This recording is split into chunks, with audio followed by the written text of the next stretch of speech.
It's Final Friday. Morgan, before the show, I gave you a list of categories, and I asked you to tell me 4 people you follow who fit in those categories. Your first pick is someone you're jealous of, and you said Bettina Makalintal. She's a food and culture writer for Bon Appetit, and previously wrote for Vice.com's food section Munchies. And she's on Twitter at Bettina Mac, which is spelled Bettinamamak.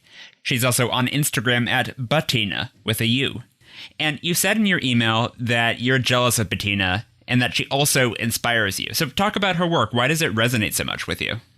Yeah, so Bettina just writes obviously incredible food pieces, but also manages to really tie in, aspects of like classism and race into those food pieces. She did this really beautiful piece about, why she writes a lot about Asian American culture. And as an Asian American person, I'm always sort of like, man, I want to write about this, but I sometimes feel like it's too personal and I can't, separate myself from that writing. So I really admire and I'm deeply jealous of anyone who can write pieces about race and culture and all that without getting almost too emotionally attached to your own writing. And I don't know if she does get too emotionally attached, but it just takes so much to write things like that and put it out in the world. And that's something I admire. She wrote this gorgeous piece on, during the Stop Asian Hate campaign, why are we pointing out if we didn't have Asian American people, we wouldn't have their food. Why is our culture so deeply linked to our food and our worth as humans so linked to our food? So I thought that was a gorgeous piece.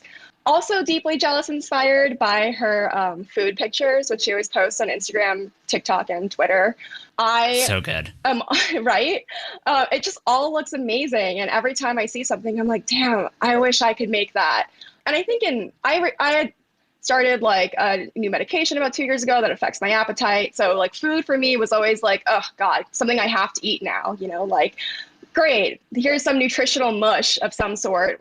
I'm just getting calories in. And whenever I see Bettina's things, I'm like, wow, that looks really good. That's something I actually want to eat, which is new for me. So inspired by that.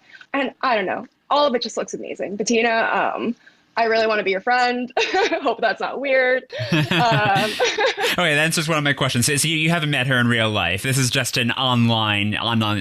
Yeah, we've been Twitter mutuals for a bit. And every time she posts food, I'm like, God, how do I befriend? I know you live across the country, but how do I befriend you? And how do I go to a dinner party hosted by you and contribute a store-bought pie or something?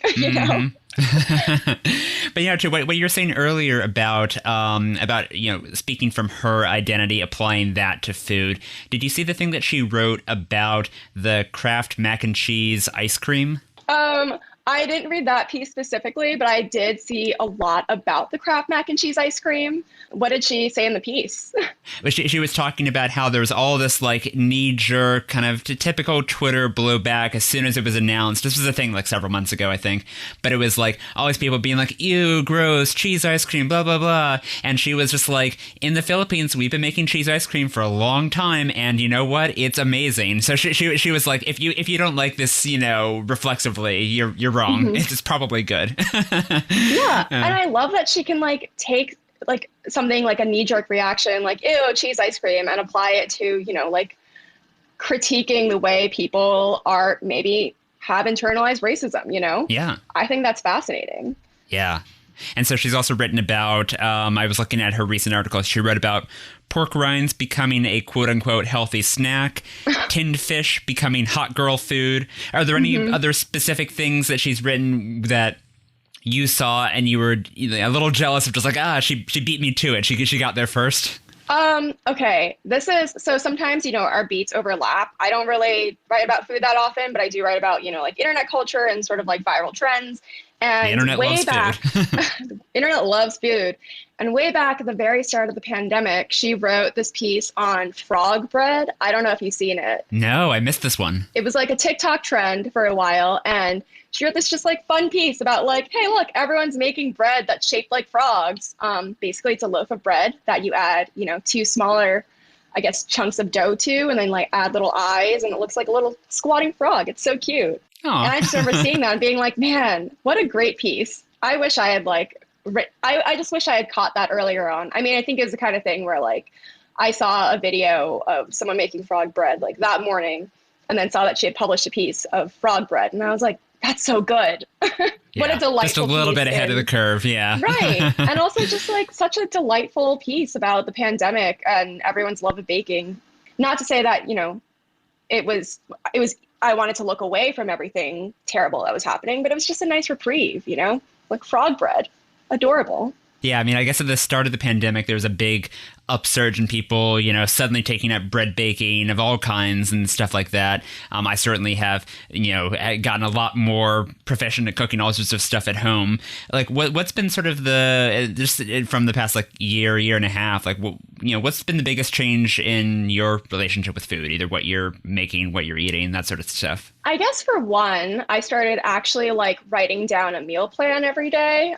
Or like for the week, because I, before this, was very much the kind of person who would kind of like go to the grocery store and be like, oh, I guess I'll make something like with this and I'll make something with this. And I'd always have improvise, food waste and like, or like I'd be hungry in the middle of the night and go to the fridge and be like, what can I make with like blueberries and bacon and like, a bunch of orzo, that sounds right. Like, I mean, I'm sure someone brilliant can make something, but like before the pandemic, it was really like, I was just playing Chopped every day because I would just go to the grocery store with zero plan.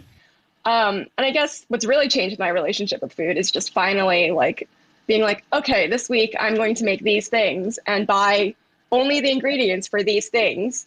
And so I've just had a lot less food waste, a lot less, opening the fridge and sighing and kind of just like Postmating something, Yeah. Many fewer chaotic grocery trips for sure. Well, that's good. Happy to hear that. That was Bettina Makalintal, who's on Twitter at Bettina Mac.